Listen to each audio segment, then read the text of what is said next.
নমস্কার, আমি রামকৃষ্ণ। আপনারা দেখছেন বিএমএল টিউশন পয়েন্ট। তো আজকে কয়েকটি পালস লোকেশন সম্বন্ধে আলোচনা করব। পালস লোকেশন আমাদের বডিতে যে বিভিন্ন আর্টারি রয়েছে, তো সেই আর্টারিয়াল পালস কোথায় কোথায় কোন কোন লোকেশনে রয়েছে।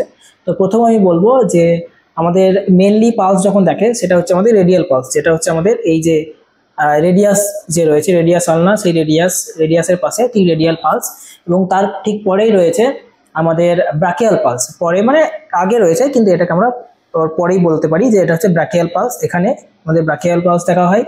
এবং এছাড়া রয়েছে ক্যারোটিড আর্টারি, যেটা হচ্ছে ক্যারোটিড আর্টারি এই জায়গায়, মানে ঘাড়ের ঠিক এই জায়গায় থাকে। তো এই জায়গাটাকে বলা হয় ক্যারোটিড আর্টারি। এখানে একটা আর্টারি থাকে, ক্যারোটিড আর্টারি, তো এটাকে বলা হয় ক্যারোটিড পালস। এছাড়া রয়েছে ফিমোরাল পালস। ফিমোরাল পালস হচ্ছে ফিমোরাল আর্টারিতে দেখা হয়। আমি বলেছিলাম যে ফিমার বোন যে এরিয়াটা রয়েছে ফিমোরাল এরিয়া, তো এই পাশেই রয়েছে ফিমোরাল আর্টারি। তো সেই ফিমোরাল আর্টারিতেই আমাদের ফিমোরাল পালস দেখা হয়।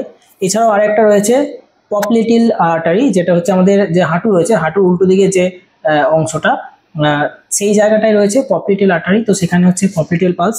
এবং ডরসাল পেডিস আর্টারি রয়েছে আমাদের পায়ের পাতার উপরে, তো সেটা হচ্ছে ডরসাল পেডিস আর্টারি, সেখানেও একটা পালস দেখা হয়। তো এইগুলো হচ্ছে পালস লোকেশন। যদি ভিডিওটি ইনফরমেটিভ লেগে থাকে অবশ্যই আমার চ্যানেলটিকে সাবস্ক্রাইব করে নাও এবং ভিডিওটিতে একটি লাইক করো এবং প্রচুর প্রচুর শেয়ার করে দাও। Thank you.